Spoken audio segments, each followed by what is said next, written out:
رب اشرح لی صدری ویسر لی امری واحلل عقدۃ من لسانی یفقہوا قولی اعوذ باللہ من الشیطان الرجیم بسم اللہ الرحمن الرحیم 13واں پارہ ما ابرئ نفس امارہ کی بات کی، جس کو ہم اپنی سائنس کی زبان میں ڈوپامین کہتے ہیں۔ یہ ایسے ہارمونز ہیں جو انسان کے اندر خود غرضی پیدا کر دیتے ہیں، پھر وہ انسان کو اس لیول کے کام نہیں کرنے دیتے جو عزیمت کا لیول ہوتا ہے، انسان کو خود غرض بنا دیتے ہیں۔ نفس کی 3 اقسام ہیں، نفس امارہ، نفس لوامہ اور نفس مطمئنہ، جس کو ہم سائنس کی زبان میں مختلف ڈوپامین، سیروٹین اور دوسرا تدبیر کرتے ہیں۔ یہاں ہم ڈوپامین کو دیکھیں گے۔ ڈوپامین کرتا کیا ہے؟ وہ ہمیں خود غرض کر دیتا ہے، اور رسول کریم صلی اللہ علیہ وسلم نے فرمایا تھا کہ اس سے برا مہمان کون ہوگا؟ جس کو جتنی خاطر تواضع کی جائے وہ اتنا ذلیل کرے، وہ نفس ہے اور وہ ڈوپامین ہے۔ حضرت عائشہ کو اللہ تعالیٰ کے رسول نے 2 بار کھاتے ہوئے دیکھا تو آپ نے فرمایا، عائشہ کیا تو یہ چاہتی ہے کہ تیری ایک ہی شغل رہ جائے، جو دل چاہا کھا لیا؟ یہ اسراف ہے۔ حضرت عائشہ رضی اللہ تعالیٰ کی افطاری دیکھیے اور ہماری افطاری دیکھیے، رمضان میں سیلف کنٹرول سکھاتا ہے، ورنہ بتایا گیا کہ اذہان کی روش اختیار کرنی ہے۔ یہ صورت ہمیں محسن بننے کا حکم دیتی ہے۔ اپنے لیے دعائیں مانگیں، کوئی بھی اپنے آپ کو اتنا پاک صاف نہ کہے۔ جب تک علم نہیں آئے گا حکمت نہیں آئے گی، کیونکہ علم سے ہی انسان معاملات کی حقیقت کو سمجھ سکتا ہے، اور جب حکمت آئے گی تبھی تو معاملات کو ہینڈل کر سکیں گے بہترین طریقے سے۔ اللہ تعالیٰ علم والا ہے، اور ہر بات کو اس میں جگہ جگہ ہمیں ملتی ہے اس بارے میں کہ حضرت یوسف علیہ السلام اور یعقوب علیہ السلام کو بہترین طریقے سے کیسے بچایا، اور مختلف فتنوں سے اپنی تدابیر کے ذریعے مومنوں کی مدد فرماتا ہے۔ اس نے اپنے انبیاء اکرام کی مدد کی اور وہ اس پر قادر بھی ہے۔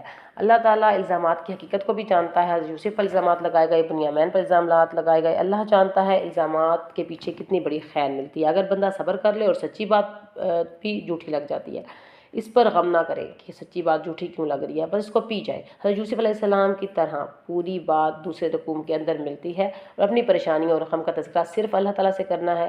میں تو بس صبر ہی کروں گی۔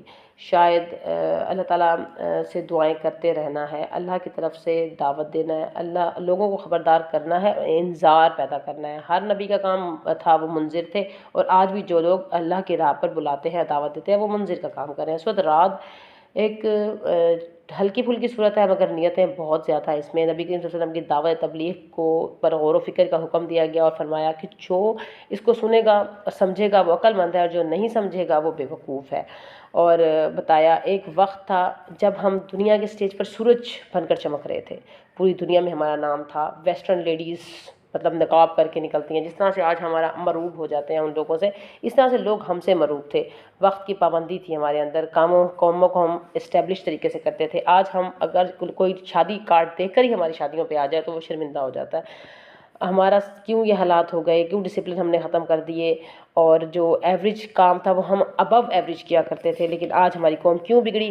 کیونکہ کام کا شوق کم اور چھٹیوں کا شوق زیادہ ہو گیا، اور امت مسلمہ ڈھیلی پڑ گئی۔ افسوس کی بات ہے کہ احساس نہیں ہے، ہمیں خود نہیں پتہ کہ ہمارا زیاں ہوا کہاں، کل کہاں تھے، کہاں پہنچ گئے، ہماری کیا عزت تھی، کیا روب تھا، کیا مروبیت تھی، آج ہم روب میں آ گئے۔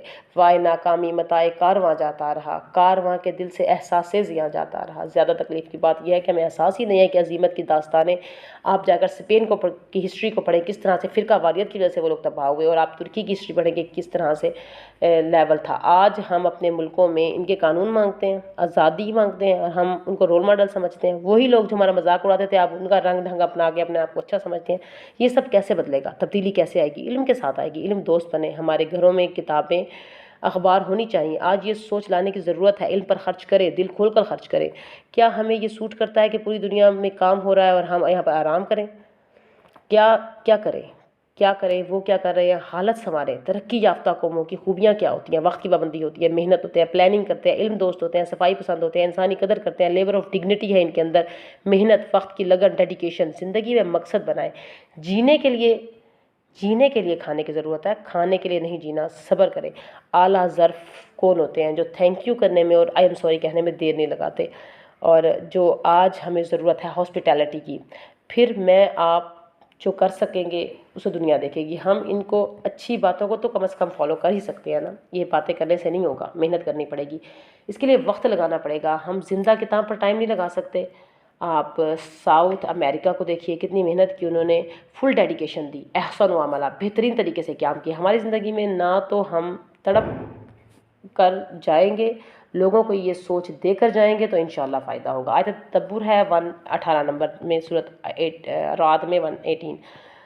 دنیا میں ہر طرف کرپشن پھیلا ہوا ہے لگتا ہے، مگر اللہ تعالیٰ کہتے ہیں کہ سب جھاگ ہے۔ تم جب قرآن سنو گے، تمہارے اندر جب جوش پیدا ہوگا، پھر جب تم اس کو جوش کے ساتھ کھلو گے تو حق کا پیغام پہنچا دو گے۔ اللہ تعالیٰ آپ کو مجھے کریکٹر بلڈنگ کی دعوت دے رہے ہیں۔ دو رویے دکھائے، ایک کام کر دیا، ایک نے نہیں کیا۔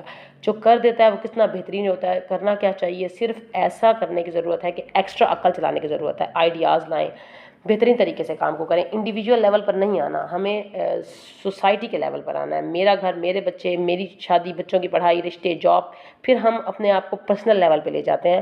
آپ اپنے آپ کو امت کا فرد سمجھیں، یہ پہلی کوشش ہوگی۔ پھر آپ سوچیں مجھے کرنا کیا ہے، پھر سوچئے، سوچتے چلے جائیں تو آپ انشاءاللہ بہت سی مشکلوں کو سر کرتے ہوئے نکل جائیں گے۔ کبھی ڈائمنڈ کبھی نہ بنتا جب تک کاربن پر پریشر نہ ڈالتا۔ کاربن ایک کوئلہ ہے، جب پہاڑوں کے اندر بہت پریشر میں رہتا ہے تو وہ ڈائمنڈ بن جاتا ہے۔ بس کسی جوہری کو دیں تو وہ آپ کو لاکٹ میں لگا دے گا۔ کیا کوئلہ کوئی لاکٹ میں لگاتا ہے؟ نہیں نا، تو پریشر کی ضرورت ہوتی ہے، ادھر لگانا ہے۔ اور اپنی ملک کی مثال دیکھیے، 1947 میں پاکستان بنا، اس کے اور آج کے پاکستان میں فرق ہونا چاہیے۔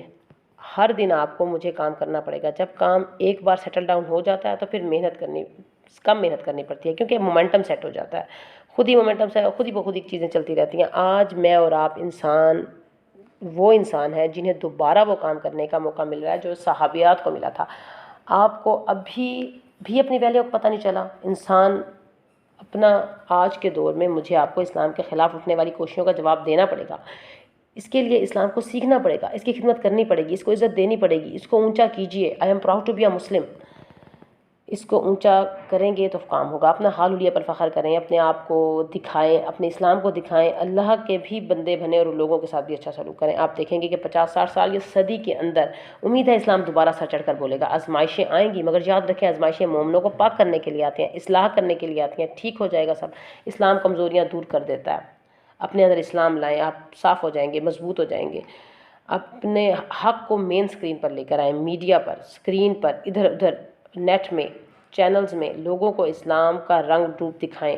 باطل دور ہو جائے گا، دم دبا کر بھاگ جائے گا۔ میڈیا مسلم ہو جائے گا تو باطل چلا جائے گا، نیٹ مسلم ہو جائے گا تو باطل چلا جائے گا، اسلام پھیل جائے گا۔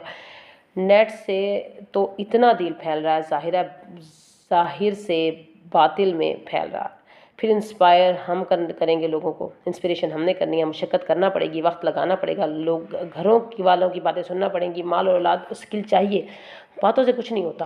تو مجھے اور آپ کو اپنی ہر چیز کو فیس کرنا پڑے گا۔ پھر اللہ تعالیٰ جو قدر کریں گے، پھر آپ کا میرا نام جو لکھا جائے گا وہ 2023 کے مسلم ہیں یہ، جنہوں نے اسلام کی عمارت میں بنانے میں کام کیا تھا۔ ورنہ آپ کو پتہ ہوگا کہ کام ہو جائے گا۔ اللہ تعالیٰ کے نبی کے بارے میں حدیثیں پتہ چلتا ہے کہ آخری دور میں اسلام پھیل جائے گا، غلبہ ہوگا، ساری دنیا میں اسلام کا غلبہ ہوگا، لیکن میں آپ فارغ ہو جائیں گے۔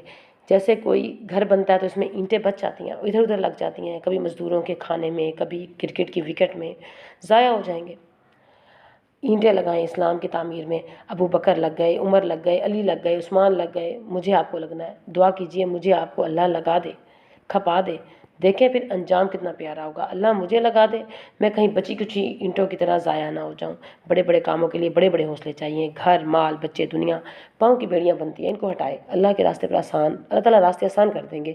ورنہ حساب کے دن اللہ تعالیٰ نے آپ سے پوچھ لیا کہ آپ کیا کر کے آئے ہوگے تو کیا جواب دیں گے؟ ایک نعمت تھی جو اللہ نے ہمیں دی، ہم نے اس کو استعمال نہیں کی۔ ایک بندہ میری وجہ سے ہدایت پہ آ سکتا تھا، اللہ پوچھ لیا تو کیا جواب دیں گے؟ ہم کہتے ہیں کہ دعائیں کرتے ہیں۔ تو اللہ تعالیٰ نے اس صورت میں ہمیں یہ سب باتیں بتائی ہیں کہ ہم کس طرح سے دین کو کنکن کریں اور کیا آج کی ضرورت ہے۔ نیکسٹ سورۃ ابراہیم میں دیکھیں تو سوسائٹی کے رواج جو تھے اس کو چھوڑ کر اللہ کے راستے پر چلے، اور پھر اس طرح سے انہوں نے قربانی دی۔ حضرت ابراہیم علیہ السلام علیہ السلام اللہ کے راستے پر تھے، اور چند آیات تو ایسی خوبصورت ہے کہ ان پر اگر عمل کیا جائے تو امت پوری بدل جائے گی۔